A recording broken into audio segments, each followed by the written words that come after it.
And we are live. Welcome, ladies and gentlemen, to the fourth episode of Exploring Star Trek Discovery, our weekly roundtable discussion of everything Star Trek Discovery and generally Star Trek as a whole. I'm your host, Joe Hamilton, a.k.a. Average Joe, the Average Geek. And with me are Kevin and Pat, and Will is AWOL. He will be facing a court-martial. In accordance with Starfleet Regulation 75 Zeta B. Well, he may just have a transporter accident. We don't really know. So. Oh, he may have phased into the floor. Yeah, he could be out of phase. You know, he could be in an alternate dimension. He could be pulling a Scotty and stuck aiding the transport buffer for 80 years. It's true. You never know. I like the Star Trek on the TV behind you, by the way. Yeah, good old original series, episode 2. I figured this would be a good backdrop as opposed to my Star Wars wallpapers on my PlayStation 4. I figured, hey, you know what? Let's actually have some Star Trek on the back there for the Star Trek show. Imagine that, huh? I've got tribbles in my eye. Okay. So we're continuing our journey, towards Star Trek Discovery on the 24th. And we've had some pretty good discussions. We've talked about talked about the trailers. We've talked about our fears and concerns for the show. Last week, we talked about the dreaded C word and canon and its importance. Now let's talk about the stuff we really want to talk about, the ships. Because I mean, as a Trekkie, one of my most favorite things about Star Trek is and always has been the ships. I agree wholeheartedly. When you start ships anyway, so without eye candy or space. Right. Oh, so yeah, the ships, man. I'm loving the design of everything we've seen so far. I really am.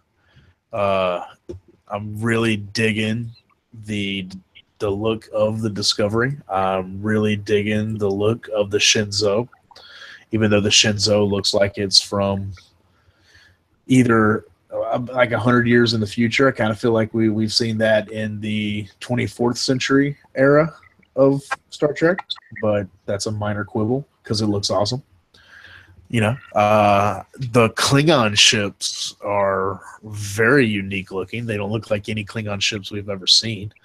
Looks like we're getting new variants for like the Bird of Prey and the D5 and all that kind of fun stuff. So what do you think of what you've seen so far of the ships? We're going to dive deeper into them. We're going to look at some photos and go from there. What do y'all think so far of the ships? I love them. I think they look great. I want to see. I hope we actually get a good, not just a cursory introduction to the Shenzhou. I hope it sticks around for more than the first 10 minutes of the first episode. I'm pretty sure it's going to blow up by the end of the first episode, especially when I took some screenshots from the trailer we got at San Diego Comic-Con, that first real story trailer, and it blows up. I mean, I'm fine with them blowing the ship up. Like even at the end of the first episode, that'd be fine. But I just don't want I don't want it to be like the first 10 minutes and it blows up. Right. No doubt. I hear that right there. It's like there's some really the Shenzhou's got a very unique design to it. It really kind of harkens to the Miranda class and the Akira class and those kinds of torpedo launcher ships from like Star Trek Armada and such. steamroller class from Armada. There's some really cool designs with that Shenzhou.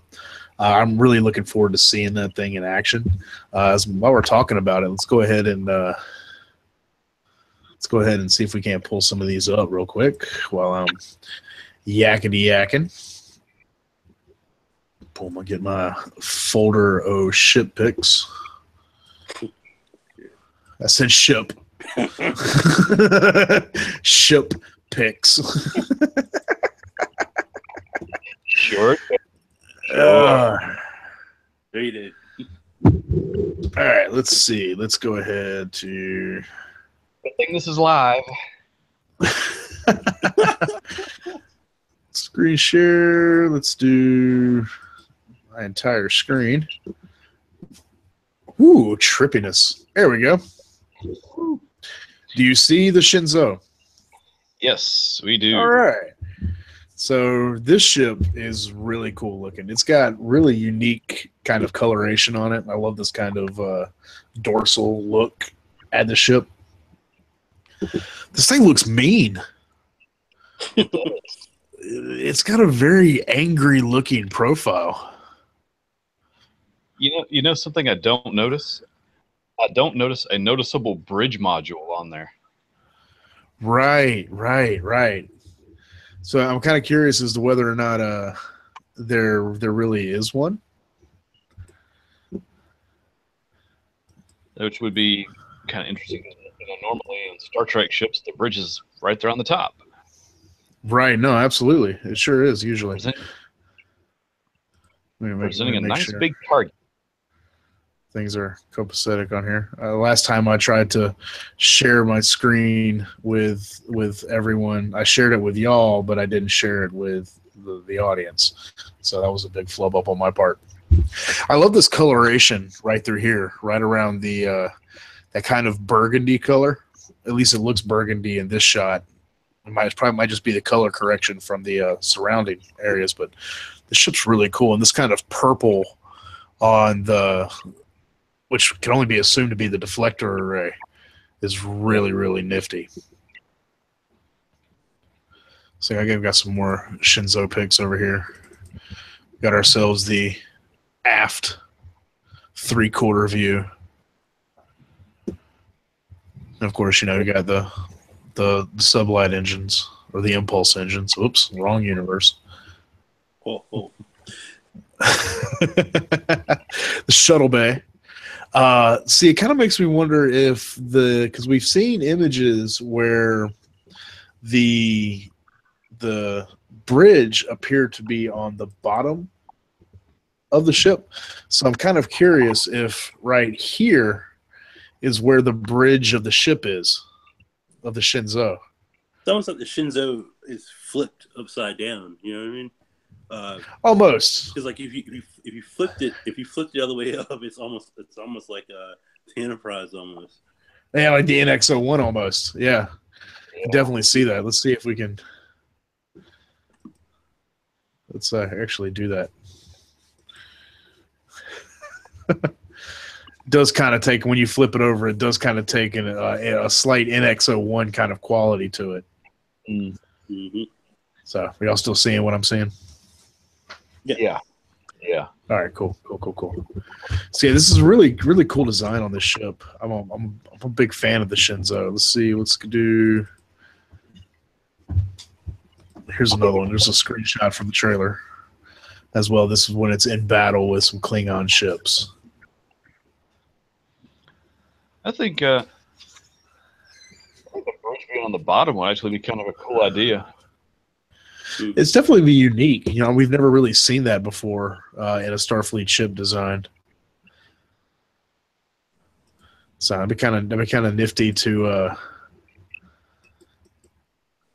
kind of really change things up a little bit in way the ships are positioned. It'd be a unique design, unique way of seeing a Starfleet vessel.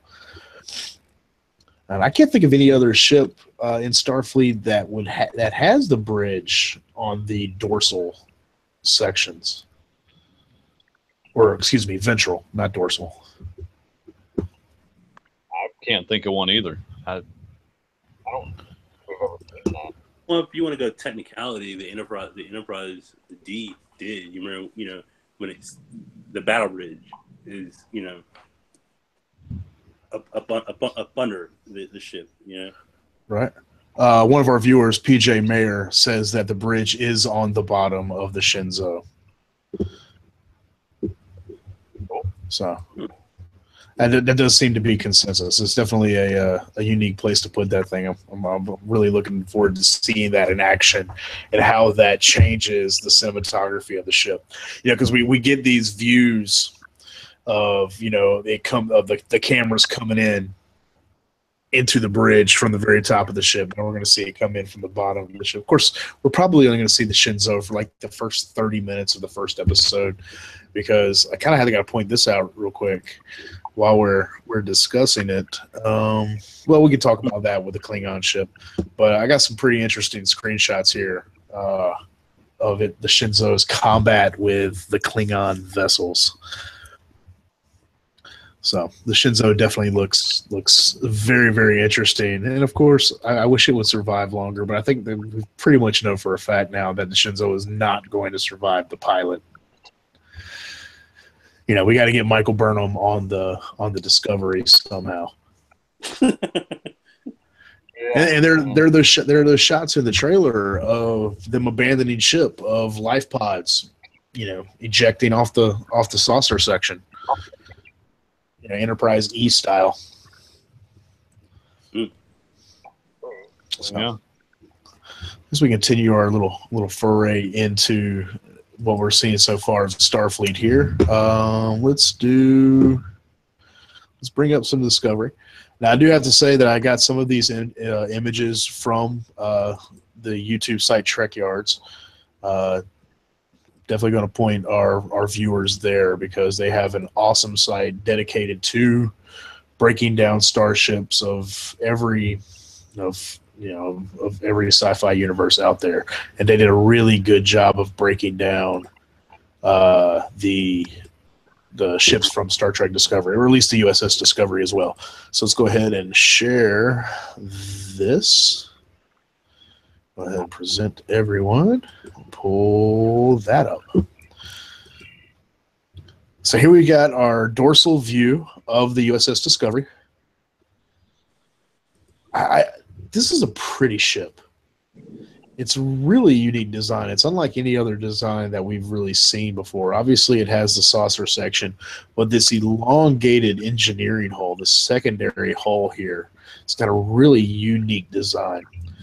We've talked about it before briefly in previous episodes, how it kind of harkens back to the old Ralph McQuarrie Phase 2 designs.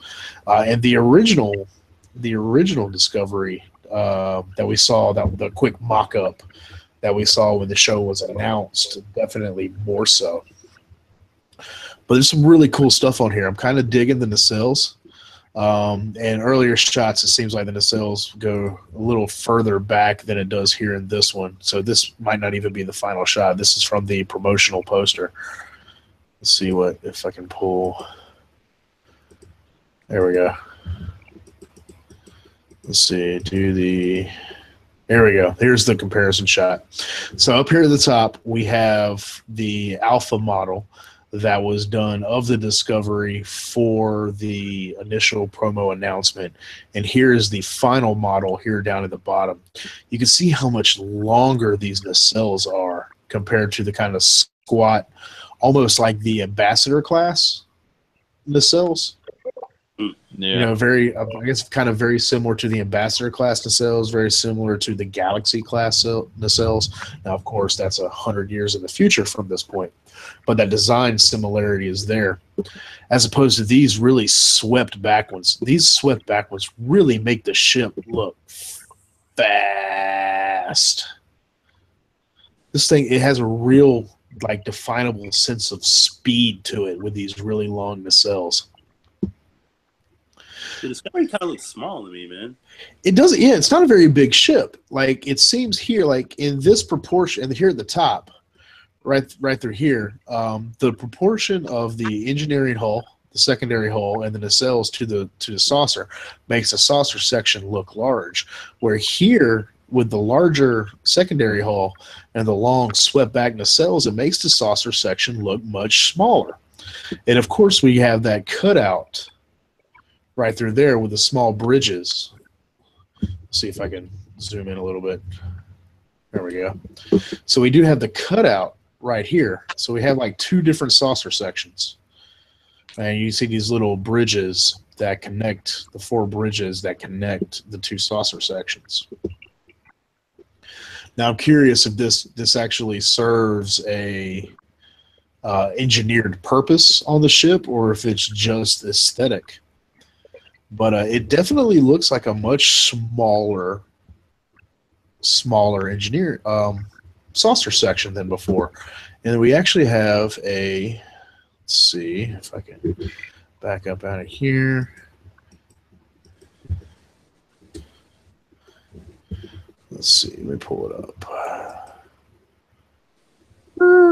That's not what I'm looking for. Hey, look, I also do collectible unboxings now. No self-promotion. Right. No self-promotion. Hey, look, for a second, it was Infinite Me. Here we go. Here's the profile shot I wanted to take a look at. Now, this came from a promotional photo. This doesn't look to be a screenshot from the show itself, so this might not be 100% accurate, but you can see the scale here because we got our little human being right here walking on the hull, and this is that side profile of the ship. So looking at that, this only looks to be maybe 1, 2, 3, 4, 5 decks high, maybe just 4 decks high, from the bridge section to the very ventral section of the saucer. So it's really not that big of a ship, which makes me wonder if the vast majority of the crew quarters for the ship, and maybe like the scientific and engineering section, well, obviously the engineering sections, but kind of the mission-related sections to the ship are all down here in the secondary hull. Which would be, kind of cool. Kind of says that It could be. Kind of says that the crew complement is going to be smaller than any other ship. Quite possibly. We haven't really seen any real indication yet of how many Starfleet personnel are on the Discovery, or if it'll be like the Discovery class, or the Galaxy class or what have you, that would allow civilian families to be on board. It's like, we don't know any idea yet what the crew complement was. Now, Kevin, you know this more than I do, but I'm pretty sure the approximate crew complement of the Constitution class, the good old Connies, was like 450, 460. I think that's about right?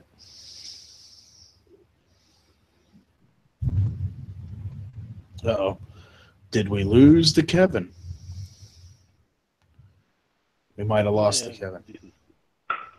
Decent storm. Yep. Okay. Yep.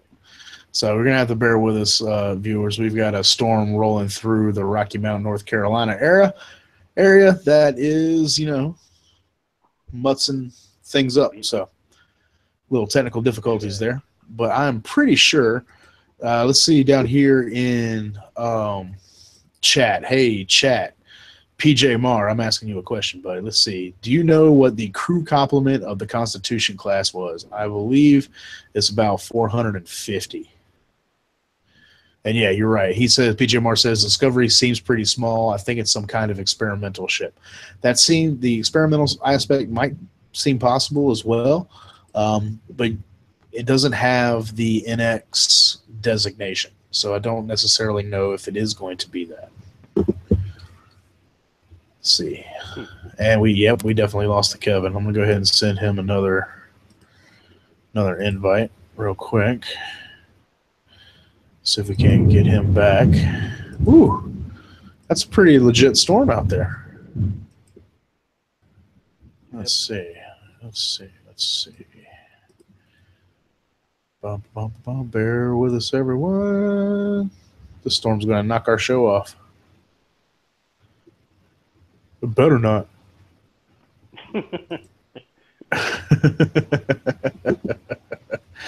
Really looking forward to this one. I wanted to really wanted to talk about these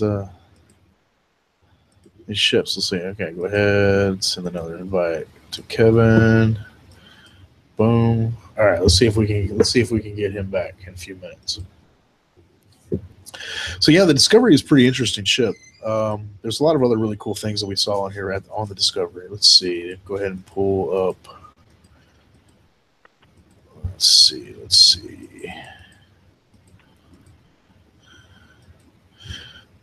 All right, so here's a good shot as well. Go ahead and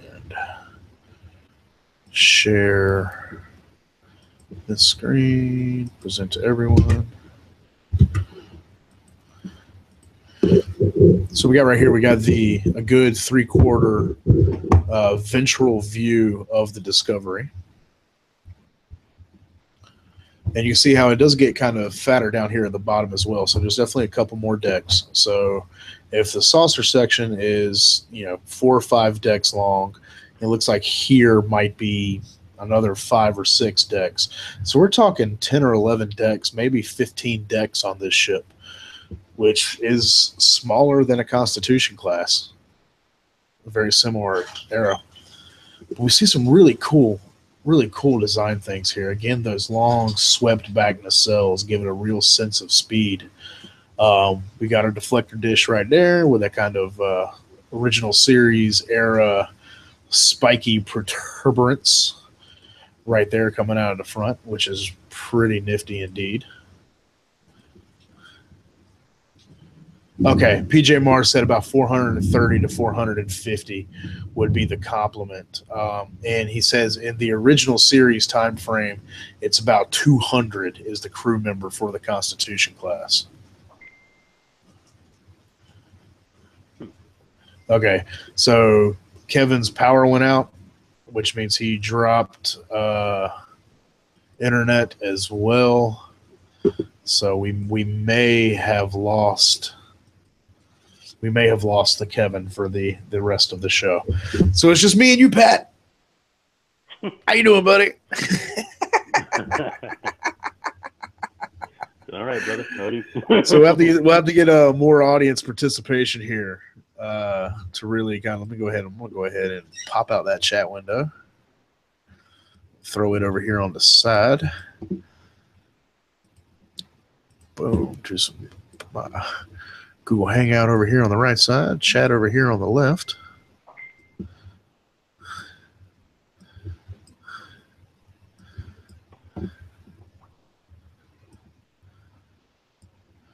There we go. Cool. So I'm going to go ahead and throw it out the chat. So, PJ, what do you think about the Discovery as a design? What kind of problems do you have with the ship's design? Do you like the design? Tell us what you think about it, man. I know you said it seems pretty small. It does seem pretty small. But from the design application that we've seen so far, I think it looks really fast. It doesn't look to be like a fighter ship by any shape or means of the words, but it does look quick. What do you think about the design of the Discovery, Pat? It's interesting, man. I mean, I've really never seen a ship like it. It's kind of I saw the photo dump you put on the Discovery chat, and I was looking at it, and I was kind of going, man, this is kind of a weird crossbreed between like the Enterprise and Defiant. If the Enterprise and Defiant had a kid, this is what popped out. Enterprise and Defiant had a kid. That's an interesting way of wording that right there. Like any other Starfleet design ship that we've seen, but it has a lot of really good callbacks to the original series era. Let's see if I can pull up. Let's see. Someone is calling my phone. Go ahead and cut that off. As they say, okay, so PJMR says that the TOS Enterprise had over 400 crew, which is much more than the average Federation ship at that time.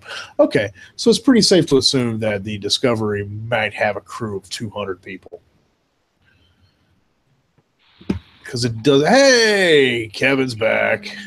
Woo. Power came back on. Internet came back on. Hey, there we go. The Kevin returns. Cool deal. The dog returns, yes. So PJ Marr in chat, he was answering some questions about the Constitution class for us. He said that he believed that the Constitution had about 430 to 450 crew members, which is what we kind of guessed. But in the original series time, a crew had about 200. But the original series Enterprise had over 400 crew, which is much more than average of Federation ships at that time. So it's probably safe to assume that the Discovery has a crew complement of maybe 200. Sounds reasonable. And he goes, he doesn't have one problem with the design. He quotes, looks slick as fuck. Which is a very legit response. It definitely looks really cool. It's a really cool design. Let's go ahead and here's a shot that I thoroughly enjoy. It is a 3/4 shot as the Discovery is jumping to warp. Look at this bad boy, and you can kind of start to see the distortion from the warp bubble because this is like right before it jumps. This is a really cool shot of the ship. Again, it looks fast as hell. It looks to be a very fast ship. This long swept back nacelle design is unique. I've never seen anything like this in a Trek design before, but I love it. It's very cool looking. Of course, you can see the standard impulse, fusion drives back here in the back, and then a very large hangar bay door. So, and one thing I'm really curious is I wonder if the shuttlecraft are going to be very similar to the good old Galileo from the original series. How close they are sticking to that design. No, that's a really cool kind of. Yeah, we'll probably get a more modernized shuttlecraft. Right. Probably the same design aesthetic, but a little more modernized. Right. Probably. Now here's a really interesting. Now this is again renders done by the guys over at Trek Yards. Go check out their channel. They got some really cool ship focused stuff. We're not a ship focused show, but this is really cool right here. This is their rendering of what they believe the deflector array looks like, and it has that kind of protuberance that we see in the deflector array in the Cage original series of that Constitution class. And right here is another part that I really, really like. It really goes back to the original series era design aesthetic that's been done new. It's these Broussard collectors on the edge of the tips of the nacelles. Those are really, really slick. Those are really slick, and I love them because they look new, but at the same time they look classic, which is super great. So what do you think about that, Kevin? Well, I like the ship. I like the look of it. I like the look of the nacelles. My problem is the same problem that I have with like the Enterprise E nacelles. They're long. They're giant targets. If I was a Klingon, if I was a Klingon or a Romulan or any enemy ship commander, one of the first things I would do there would be two things I would target on a Starfleet ship. One is the bridge, always on top. Is this to just say shoot me? Right. No, that's absolutely. Of course, I have a slight rebuttal to that. Is that the Federation never really designed their ships with war in mind. True, but the Federation is incredibly naive in some ways. But that's a whole nother show. In a lot of ways. Yeah, that's a whole nother show, a whole nother conversation. Now, we could get into the Defiant, having the compacted into the ship. That's a whole nother show. The Defiant might be the only Federation starship that was designed specifically for war, because the Defiant was designed in response to the Dominion conflict.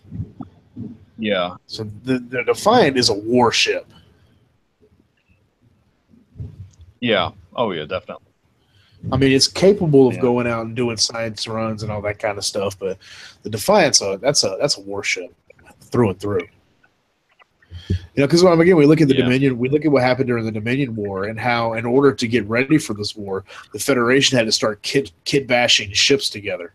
So we get all these kinds of homunculus, Frankenstein ships popping up during that time frame. You can look inside the Deep Space Nine tech manual to see all those kinds of ships, and there's some really crazy looking things in there. Yeah. Like Daedalus classes with the nacelles of a 24th century ship on the 22nd century Daedalus. Like, there's some really weird stuff going down during the Dominion War, just trying to stay on top of the battles. So, I mean, and then right now, like, we had the conflict with the Romulans that led to the formation of the Federation in the 2150s, or late 2150s into the 2160s, led to the birth of the Federation. And then, as far as we know in Trek canon, it was almost 100 years of peace until the Shenzhou incident that we're going to see, and the Klingon War. So maybe that's why we're getting those long nacelles, is because they were designed and implemented in a period of relative peace. And maybe we'll see a refit, halfway through the run of the series. We'll see the nacelles slowly shrink next time it gets back to Utopia Planitia shipyards. That could be. That's my main gripe with all Starfleet ships, is their nacelles are basic giant targets. So. Yeah. That was one of the cool things about the Intrepid class from the 2360s and the 2370s, is that the pylons were much more compacted, and then it had that folding up motion to create the warp bubble. So it kind of kept them out of danger compared to the saucer section. That was one of the best, the coolest design aspects of the Intrepid class we see with USS Voyager. Because, I mean, the nacelles stick out like sore thumbs. I mean, how often do we see them just get riddled in combat? Pretty much all the time. Yeah, and if you lose... Go ahead, Pat. It always seemed like the shields were weakest at the nacelles than any other place on the ship. Yeah, absolutely. You'd think they would be. I don't know if like armor or something on the nacelles would negate the stable warp field.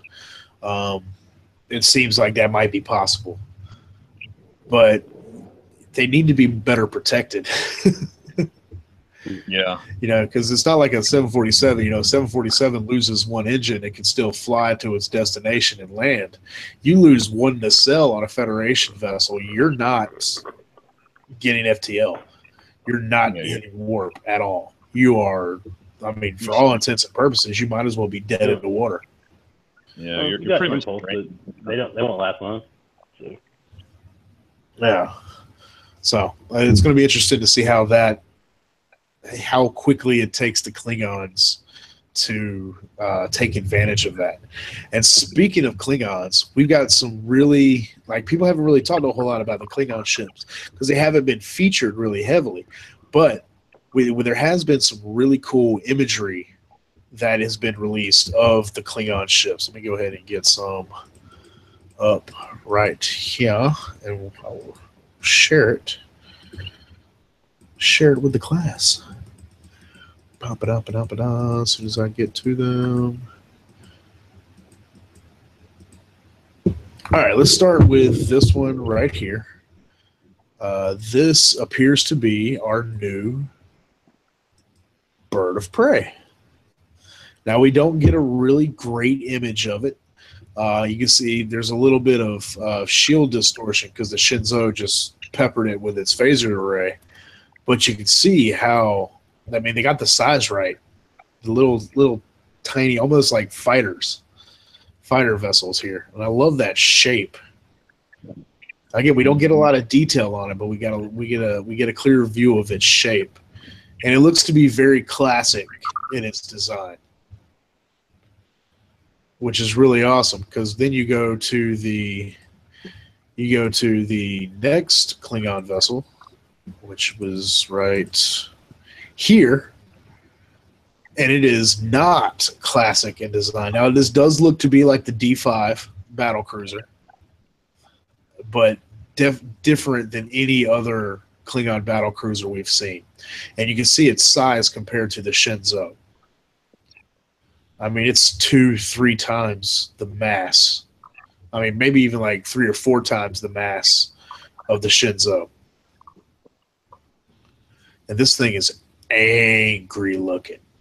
Angry looking. Here we have a very brief glimpse of the Klingon fleet. Again, the large battle cruiser over here and a series of smaller ships. Again, we haven't gotten very clear imagery yet of a lot of Klingon vessels. It's just these brief images we got in the trailer. I can't wait to see more. Again, here's the battle. Here we have the Shenzhou in combat. We see Klingon battle cruiser over here. Again, not very clear imagery of these ships. You got one right there. We've got one right here, and we can see the green energy blasts coming in.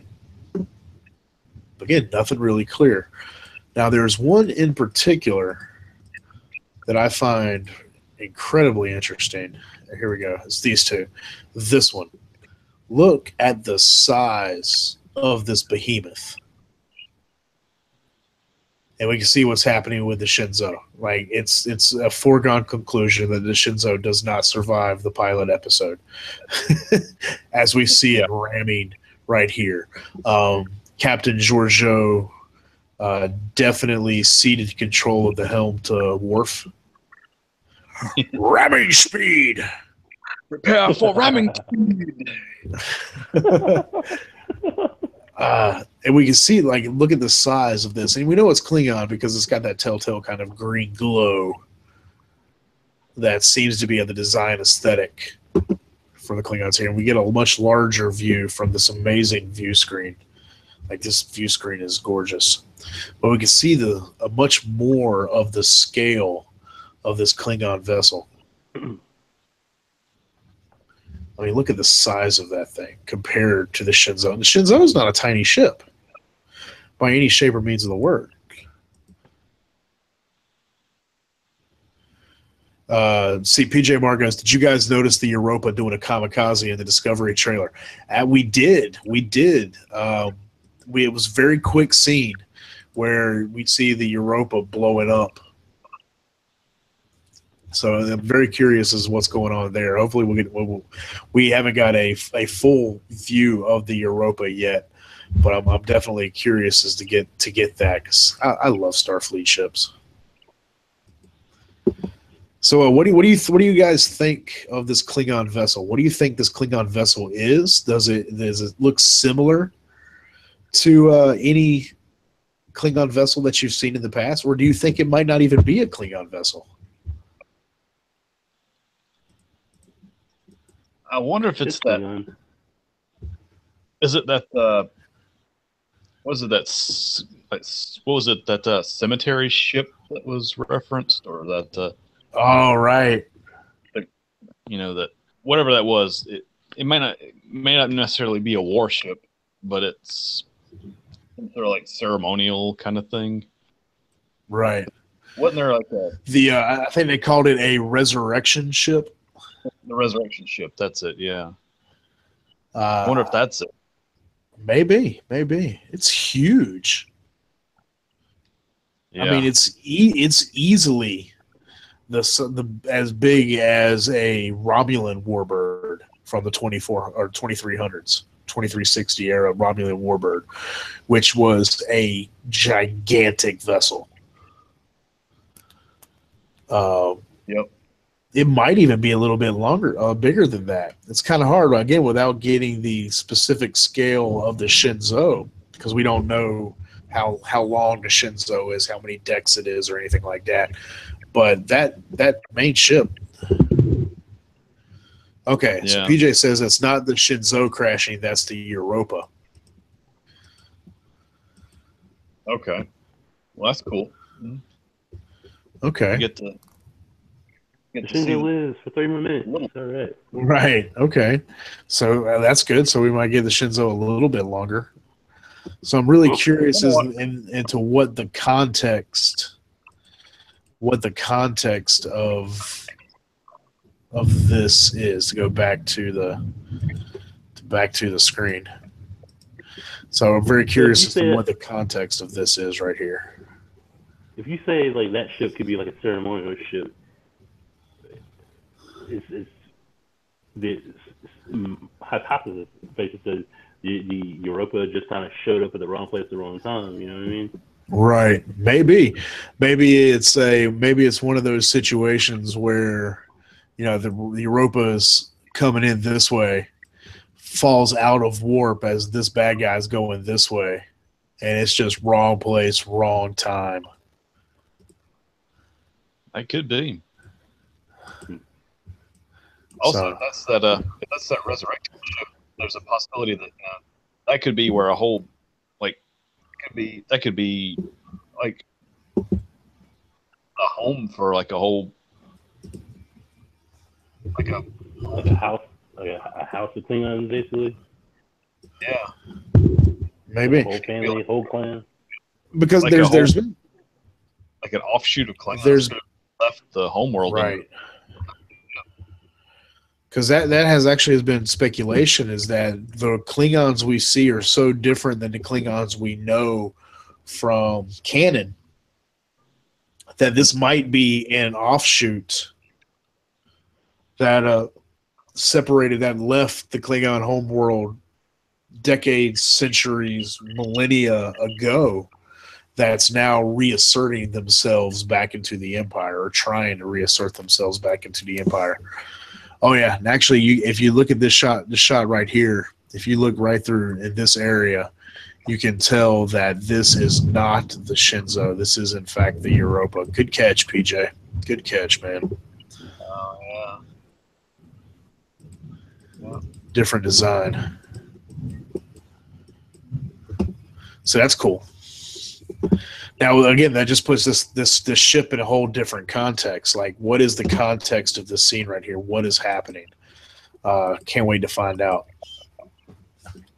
So there's some other cool things that I really want to talk about in terms of ships. Like, look at this amazing view screen. This is on board the Shenzhou, because this appears to be Filippo Giorgio right here, Captain Giorgio. I love the readouts and displays, and it's a very technical looking, very functional looking starship view screen, which is really cool. And I think we got another image of it right here. Yeah. So we're getting data readouts. We're getting maybe these are view modes that you can switch between. Right through here, like almost like apps for the viewport.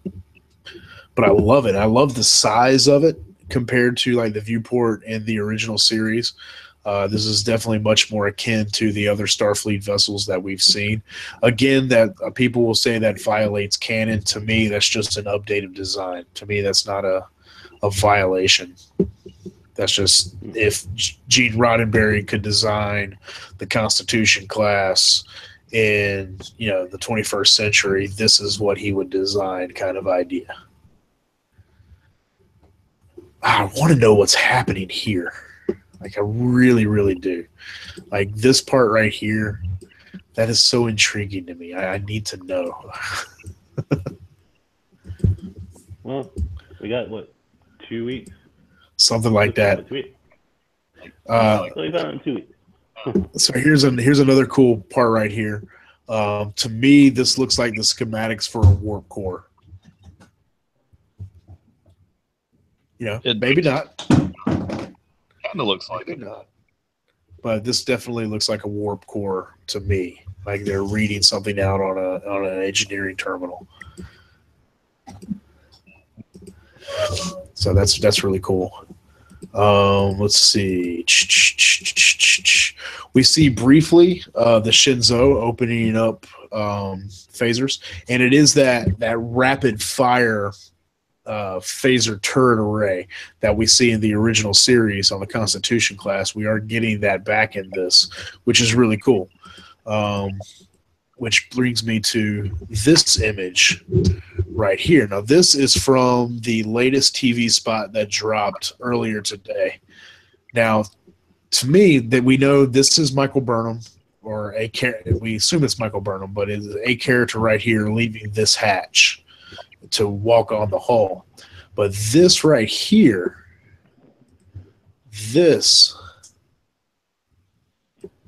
what do you think that is, Kevin? I know what I think it is. What do you think that is? It looks like a phaser array to me. It looks like a phaser array, especially when that's what it looks like to me. It definitely looks like a phaser array. Whoop, wrong button. Look like my son's drawing on here. Definitely looks like a phaser array.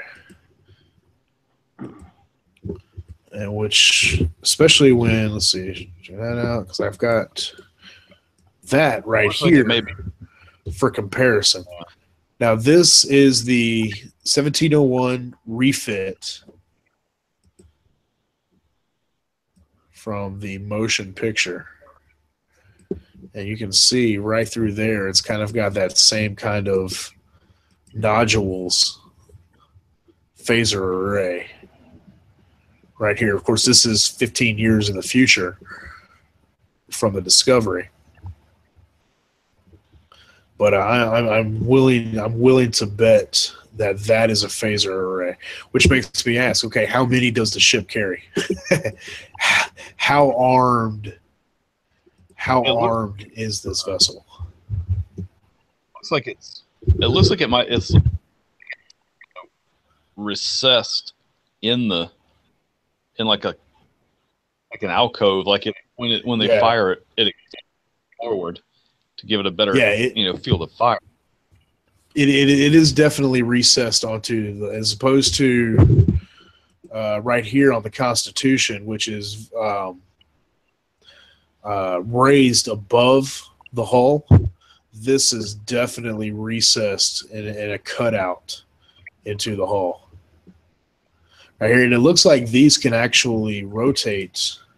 It looks like these can actually move.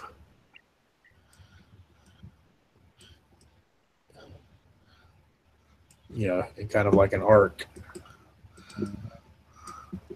If I could draw. Yeah, so it kind of goes back this way and forward to kind of improve its range of fire, giving it almost 180 degrees. So we're probably talking like 160 degrees of firing motion, maybe. It's interesting. It's definitely cool looking. Definitely cool looking. If it could, yeah. So they have to literally basically do a spacewalk to fix the phaser themselves manually. Maybe. I mean, it's not unheard of in Trek for a crew to make spacewalks and repair the ship on the fly. We saw it several times in Enterprise. We saw it in First Contact. We saw it in Voyager. That's something that's existed quite a bit in canon. So seeing them do a spacewalk and walk the hull of a ship to inspect it or repair it is something we've definitely seen before in the past. I just thought phaser cannons and stuff like that. retract it into the ship, and you can just go in and fix it. Well, we saw that on the NX-01. The cannon array would shrink down into the ship and appear in the engineering section. So Trip and Malcolm could work on them and adjust them inside the ship without having to do spacewalks. But I can imagine with the much larger ships on the NX-01, that wouldn't necessarily be practical. Especially when you're talking about the long phaser banks that are on later ships in the canon, like on the Enterprise D. Right. Okay, so PJ's on it. PJ Marr, he's on it right now. He says that Burnham is leaving the ship for a reconnaissance mission, which leads to her getting knocked out by the Torchbearer, which is that really cool-looking Klingon armor design that we talked about a couple of episodes back. So, I can't wait, man. I'm super stoked for this show. That's for sure. We're getting new ships. We're getting new canon. We're getting new stories. It's such a great time to be a Trekkie. I mean, we're only just what's today? Today's the 5th. So we are 19 days out from the premiere. So the premiere is on Sunday, the 24th, which means on that Sunday, the show is going to shift from Tuesday nights to being on Sunday nights. So we can watch the show and then jump on here when it's fresh, and people will be scouring the web for these kinds of things. We'll seize that opportunity. So, yeah, I think that we're hitting right up on the hour mark. So we're going to go ahead and call this episode right here. We can continue on, and who knows what we'll talk about next week. Just remember, Sunday it's the Orville. Yes, Sunday is the premiere of the Orville, which the pilot got panned by critics, but we all know critics suck. So, what you gonna do?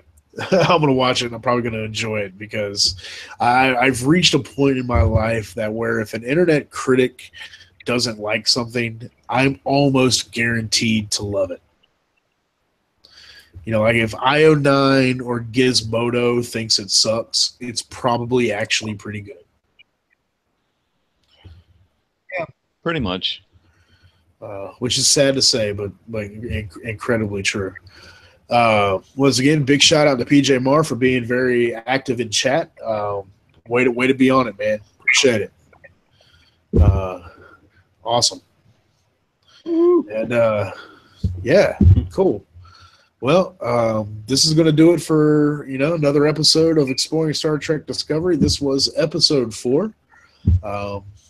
Great pleasure talking about the ships with you guys. We got some really cool designs coming up, and can't wait to know more. Like I need to see a cleaner shot of the Europa now. I need to know why it's going the kamikaze. The way of the divine wind into the bow of that Klingon ship. Well, we assume grabbing speed. It's a Klingon ship. Yeah. Any final thoughts, fellas? So, with the whole Romulan thing, and with them being like the big bad that helped form the Federation, I always wondered after that first conflict, did the Romulans kind of warn someone in the Federation, like, yeah, we're not the only bad entity in the universe, I don't know. Maybe. Did the Federation, were there whispers of the Klingons? Well, the Klingons, the Earth had, as we talked about a couple episodes back, how Earth had first contact with the Klingons in the episode Broken Bow, however you want to pronounce it. And then the Vulcans were like, no, leave the Klingons alone. they're animals, and then Archer was like, no, but we need to be peace-loving Federation hippie types. Like, come on, let's be friends with the Klingons. And then something happened. Like, something happened. Like, we ended Enterprise on pretty decent terms with the Klingons. You know, they didn't really like humanity, but because of Archer, they learned to have a simulacrum of respect for humanity. And then something happened. We don't know what happened. I'm sure Discovery is going to fill that gap in for us, but something happened in between the formation of the Federation and Jonathan Archer's dealing with the Klingons, and with the Klingons attacking the Vulcan science consulate, which killed Michael Burnham's parents, which led this whole Star Trek Discovery story forward. We don't know what happened. I'm sure we'll find out. Right. All in all, I think the Discovery is kind of a badass ship, and I feel like the design is for exploration, but mostly it's kind of a hit and run ship. You know, as you said, it's fast, so to speak. It definitely looks fast. Yeah, so it's not designed for a long haul fight. It's designed to do what you need to do and then get the hell out. Yeah. Is it perhaps designed to discover? How about you, Kevin? What's your final thoughts on today's episode where we discussed the ship design of Star Trek Discovery? Well, to play off your last comment, perhaps it's designed to seek out new life and new civilizations. In other words, discover. Oh. To boldly go where no man has gone before, perhaps. To boldly go. Oh, go. No one has gone before. Yeah, absolutely. Cue the music. Yeah. I think what we've seen is good. I think they're holding, and rightly so. I think they should do this. I don't think we've seen half of the visual effects of what we're gonna see in the first episode. Oh, definitely. I don't want to see everything in the trailers. I want some surprises. And I want I want my jaw hanging open at the end of the first episode.